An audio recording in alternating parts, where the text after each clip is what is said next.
My name is Hannah Thompson, and I will be analyzing the company Mountain Dog Treats. Mountain Dog is located in Palmer, Alaska. The company is almost 3 years old and consists of one full-time employee and 3 working owners. Their mission is to strive to produce the number one single ingredient treat and supplement line with product integrity, environmental responsibility, and community development. Their products are treats that are made with 100% wild Alaskan salmon that are freeze-dried with no fillers, preservatives, or noxious substances. When comparing Mountain Dog to the 8 dimensions of most admired companies, they are very innovative, being the first of their kind to create a dog treat that is molded with only a single ingredient. They have quality of management, long-term investment, social responsibility by using the waste product of canneries. They manage people well, and their quality of products and services are also exemplary. Their underperforming dimensions currently are financial soundness and the wise use of corporate assets. Focusing on the 2 underperforming dimensions shows that Mountain Dog has a need for growth. Mountain Dog is an Alaska-based company that is well represented in Alaska and Hawaii, but it needs to expand in the lower 48 states. So due to shipping and production limitation, this is an area that's underperforming and creating problems in financial soundness. Also, the wise use of corporate assets. With the Mountain Dog needing to expand, it needs to invest in advertisement campaigns and encourage business-to-customer sales beyond their current business-to-business. This business-to-customer sales would promote expansion in the lower 48 states. The ramifications of these 2 underperforming dimensions is the lack of growth.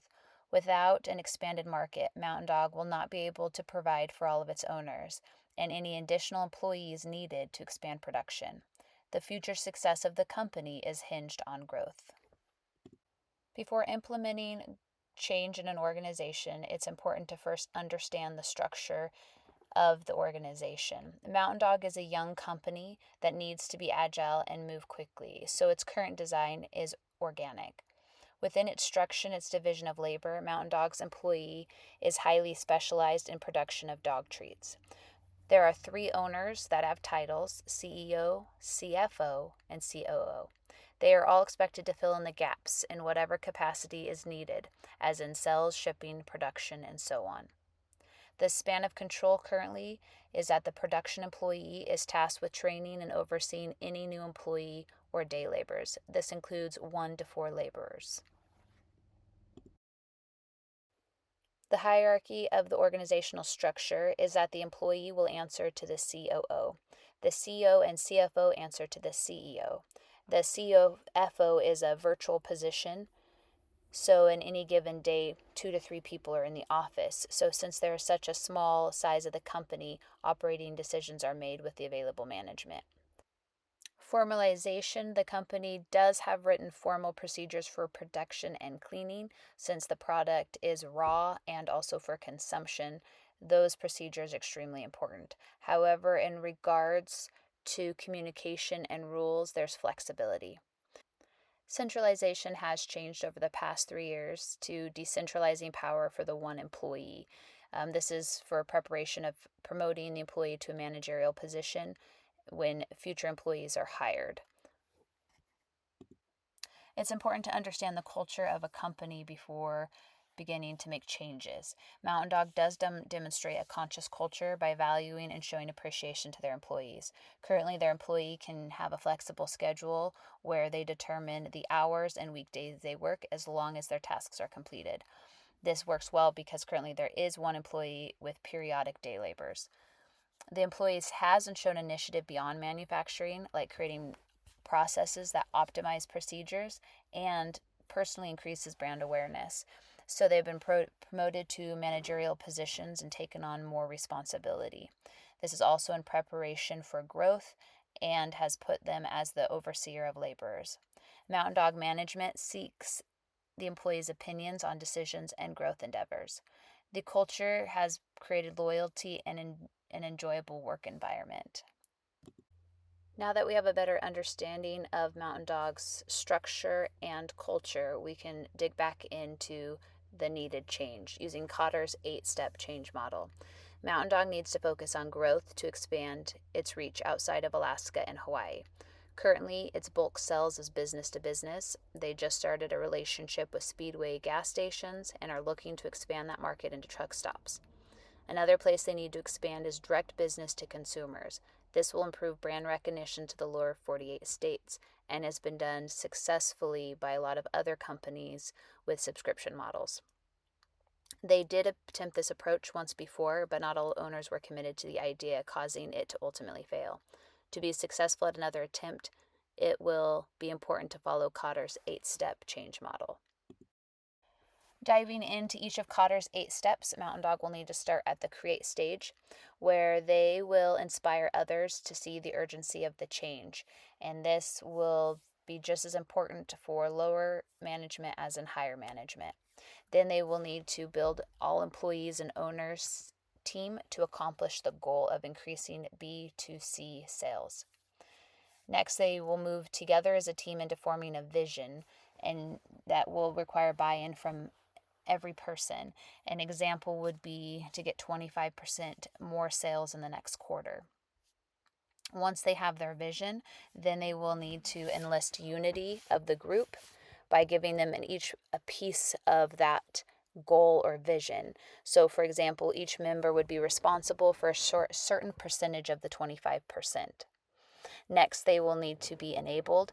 Anything that is a roadblock, bad attitudes, or shipping problems, will need to have a plan to get rid of so they continue to move forward. The next stage would be to provide small goals within the larger goals to give little wins. This will be extremely important to encourage motivation. As they meet those goals, it will be important to sustain the continued movement, to celebrate the wins, but continuing to push forward. Lastly, they will need to institute, which means they will need to promote the change, make the connections between the new desired behavior and the team's success. This will be an ongoing process, not just a one-time campaign, and it will need to become a part of their new culture and environment. With all change, there's always a challenge to come with it. A huge change I see for this company will be that the business owner that it was hesitant in the past will continue to bring their hesitancy forward. It will be important for them to be on board before the process even starts, since they are in management. So back in the create stage, a way to utilize that portion of the model is to create an urgency through the statistics that promote the need for B2C. So for example, setting up the owner to understand the need to open up in that market, because, as in Global Newswire has stated, by 2030, the market is supposed to surpass $7.5 trillion. Also, Big Commerce says it is the fast and growing sectors of the economy. These should be encouragements to the owner to jump on board. As change is being implemented, it is extremely important for leadership to continue to maintain all the facets and subsystems of the structure of the company. So it'll be important for them to continue to foster the people within the organization. This could be done by having open communication and encouragement, and also allowing team members to discuss their concerns. Tasks should be monitored. This would be a great thing to do weekly to make sure goals are being met and that each person knows what needs to happen next, which jumps right into the structure. They're going to continue to have to maintain the structure they have while implementing this new structure. Also, information is going to be vital, that it is shared with everybody and is accessible to the entire team as needed. As I've analyzed this company for its successes and where it is needing and lacking, I have learned a lot about its structure, design, and the process of change. However, I feel like the most important lessons learned is how you manage culture and how you manage leadership. If those two things are managed well, the other things will come into play. Specific lessons I've learned is when managing culture that organizational socialization must be intentional on the part of leadership. Taking the time to actively create and maintain a desired culture, then demonstrating it to employees will set up a company for future change and growth and respect. In regards to leadership, organizational leaders are responsible for setting the tone for conflict management, use of power, problem solving, and how teams work. They have the power to make or break a company's culture. The way they choose to serve their company will determine the value of the company. Thank you for your time.